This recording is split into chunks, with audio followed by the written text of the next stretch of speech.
Hitler didn't want to exterminate the Jews at the time. أنا أقول لهذا العدو 1,000 missiles in Lebanon, Chief Commander of Iran. আসসালামু আলাইকুম, সবাইকে স্বাগত BD টাইমসে। মধ্যপ্রাচ্যে শুরু হতে চলছে এক মহাপ্রণালয়, মহাযুদ্ধ। ইহুদিবাদী ইসরায়েল এবং লেবাননের ইসলামিক প্রতিরোধ আন্দোলন হিজবুল্লাহর মাঝে এমন একটি যুদ্ধের আশা করেছিল নিপীড়িত ফিলিস্তিনি জনগণ। যে যুদ্ধের ভবিষ্যৎ আন্দাজ করা কারো পক্ষেই সম্ভব নয়, শেষ পর্যন্ত কি হতে পারে। ইতিমধ্যে যুদ্ধের সূত্রপাত শুরু হয়ে গেছে। দখলদার ইসরায়েলের জোরালো বিমান হামলা, লেবাননের ইসলামিক প্রতিরোধ আন্দোলন হিজবুল্লাহর মুহুর্মুহু ক্ষেপণাস্ত্র হামলায় কেঁপে উঠছে ইসরায়েল এবং লেবানন। এই যুদ্ধ একতরফাভাবে হওয়ার কোনো সুযোগ নেই। ইতিমধ্যে ইরানের পক্ষ থেকে ঘোষণা দেওয়া হয়েছে হিজবুল্লাহর পক্ষ হয়ে তারা যুদ্ধে সরাসরি অংশগ্রহণ করবে। অপরদিকে ইসরায়েলের পক্ষে যুক্তরাষ্ট্র তো রয়েছে। তাহলে কি এই যুদ্ধ নিয়ে ভয় পাচ্ছিল গোটা বিশ্ব? কি হতে পারে এখন? এই বিষয়গুলো নিয়ে আলোচনা করব আজকের এই ভিডিওতে। আশা করি ভিডিওটি শেষ পর্যন্ত দেখবেন। আর হ্যাঁ প্রিয় দর্শক, এখন থেকে আমরা এই চ্যানেলটি নিয়ে নিয়মিত কাজ করব, তাই আপনাদের সাবস্ক্রাইব এবং সহযোগিতা কামনা করছি।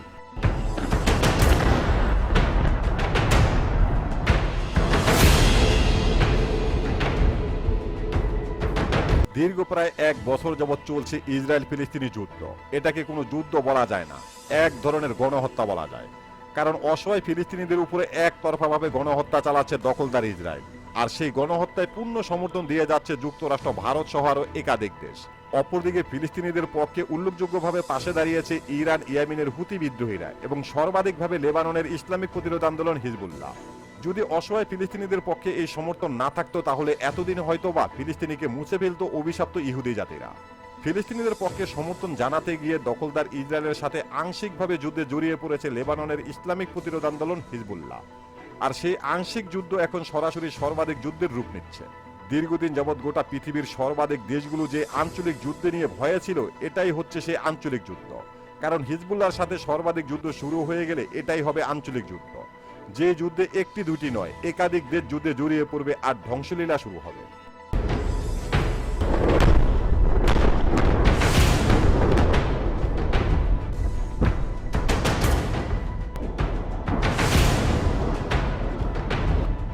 ঘটনার সূত্রপাত 3 জানুয়ারি। লেবাননের অভ্যন্তরে বিমান হামলা চালায় ইসরায়েল। শুরু হয়ে যায় এক মহাপ্রণালয়। লেবাননের শক্তিশালী সশস্ত্র গোষ্ঠী হিজবুল্লাহ ইসরায়েলের সামরিক অবস্থানে 2 শতাধিক রকেট এবং শক্তিশালী ক্ষেপণাস্ত্র নিক্ষেপ করেছে। 3 জানুয়ারি ইরান সমর্থিত এই গোষ্ঠী ইসরায়েলের ভূখণ্ডে আক্রমণ চালিয়েছে। ইসরায়েলি হামলায় হিজবুল্লাহর জ্যেষ্ঠ কমান্ডার মোহাম্মদ নাসের নিহত হওয়ার পর এই প্রতিশোধমূলক হামলা চালানো হয়। ইসরায়েলের সাথে হিজবুল্লাহর এই সংঘর্ষ উত্তেজনা আরো বৃদ্ধি পেয়েছে। হিজবুল্লাহর এক বিবৃতিতে জানানো হয়েছে, দক্ষিণ লেবাননের টাওয়ার এলাকায় ইসরায়েলি বাহিনীর হামলার প্রতিক্রিয়ায় তারা গোলানমাল ভূমি সহ বিভিন্ন সামরিক ঘাঁটিতে 200টিরও বেশি রকেট এবং শক্তিশালী ক্ষেপণাস্ত্র দিয়ে হামলা চালানো হয়েছে। একই সঙ্গে 8টি বেসামরিক অবস্থানে বিস্ফোরক বোঝাই ড্রোন দিয়ে হামলা চালানো হয়। হামলার পর ইসরায়েলের উত্তর অঞ্চল এবং গোলানমাল ভূমি জুড়ে সাইরেন বাজিয়ে সতর্কতা জারি করা হয়। হিজবুল্লাহ ও ইসরায়েলের এই সংঘাতের প্রেক্ষাপটে ইসরায়েলের বিভিন্ন অংশে 90 মিনিটের মধ্যে অন্তত 17টি সতর্কতা জারি করা হয়েছে। Defenses and wreak havoc. Tehran has invested heavily in UAV technology, and this breakthrough has entered the game. এর আগে একাধিকবার দখলদার ইসরায়েলের পক্ষ থেকে হুঁশিয়ারি দেওয়া হয়েছে লেবাননের সাথে তারা যুদ্ধে জড়াবে। এরপর পরে ইরানের পক্ষ থেকে ইসরায়েলকে একটি কিয়ামতের বার্তা শুনিয়ে দেওয়া হয়েছে। লেবাননের বিরুদ্ধে স্থল আগ্রাসন চালানোর ব্যাপারে ইহুদিবাদী ইসরায়েলকে হুঁশিয়ার করে দিয়েছে ইরান। তেহরান বলেছে, ইসরায়েল লেবাননে সামরিক আগ্রাসন চালালে ইরান সহ পশ্চিম এশিয়ার সকল প্রতিরোধ সংগঠন ইসরায়েলের বিরুদ্ধে যুদ্ধ করবে।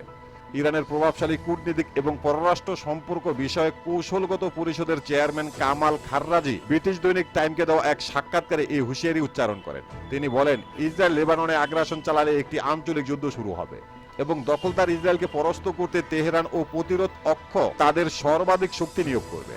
তবে ইরান আঞ্চলিক যুদ্ধে মোটেও ইচ্ছুক নয় বলেও অভিমত প্রকাশ করেন।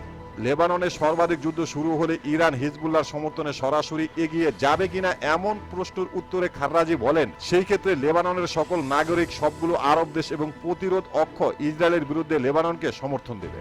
Distance, to refer to its proxy groups throughout the Middle East. Salami in his speech, however, went further, telling the paramilitary besieged that they are past of a global এদিকে যুক্তরাষ্ট্রের পক্ষ থেকে দখলদার ইসরায়েলকে লেবাননের হিজবুল্লাহর সাথে যুদ্ধে না যাওয়ার জন্য সতর্ক করেছে। যুক্তরাষ্ট্রের পক্ষ থেকে বলা হয়েছে, হিজবুল্লাহর সাথে যদি ইসরায়েল যুদ্ধে যায় তাহলে হয়তোবা লেবানন ধ্বংসযজ্ঞতে পরিণত হবে। কিন্তু এর বিপরীতে ইসরায়েলের অস্তিত্ব টিকে থাকবে কিনা তা নিয়েও সন্দেহ প্রকাশ করে মার্কিন যুক্তরাষ্ট্র। যুক্তরাষ্ট্রের পক্ষ থেকে লেবাননের হিজবুল্লাহর সামরিক শক্তি নিয়ে একটি প্রতিবেদন প্রকাশ করেছে, যেখানে তারা বলেছে হিজবুল্লাহর কাছে উন্নত ট্রেনিং প্রাপ্ত প্রায় 1,30,000 সক্রিয় সেনা রয়েছে এবং হিজবুল্লাহর কাছে রকেট উন্নত মানের ক্ষেপণাস্ত্রের সংখ্যা প্রায় 5 লাখের মতো। এছাড়া হিজবুল্লাহর ভান্ডারে ইরানের তৈরি করা বিভিন্ন মডেলের অগন্তি মনুষ্যবিহীন ড্রোন রয়েছে। এছাড়া হিজবুল্লাহর সাথে যদি ইসরায়েল সরাসরি যুদ্ধে জড়িয়ে পড়ে তাহলে মধ্যপ্রাচ্যের আরো অসংখ্য দেশ এই যুদ্ধে অংশগ্রহণ করবে, সাথে ইরানও করবে। তাই ইসরায়েলের অস্তিত্ব টিকিয়ে রাখা দায় হয়ে পড়বে।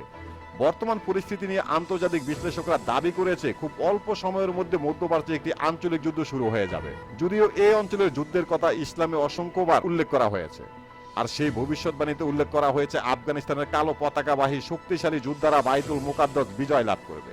কিভাবে সম্ভব? আফগানিস্তানের তালেবানকে নিয়ে ইসলামী কিরকম ভবিষ্যৎবাণী রয়েছে, এই সম্পর্কে জানতে দেখতে পারেন আমাদের এই ভিডিওটি। প্রিয় দর্শক, আমাদের প্রতিটি ভিডিওর ইনফরমেশন উল্লেখযোগ্য ভেরিফাই পেজ থেকে সংগ্রহ করা। এরপরও যদি ভুল হয়ে থাকে তাহলে অবশ্যই কমেন্ট বক্সে জানিয়ে দিবেন। এখানেই শেষ করছি আমাদের আজকের প্রতিবেদন। আল্লাহ হাফেজ।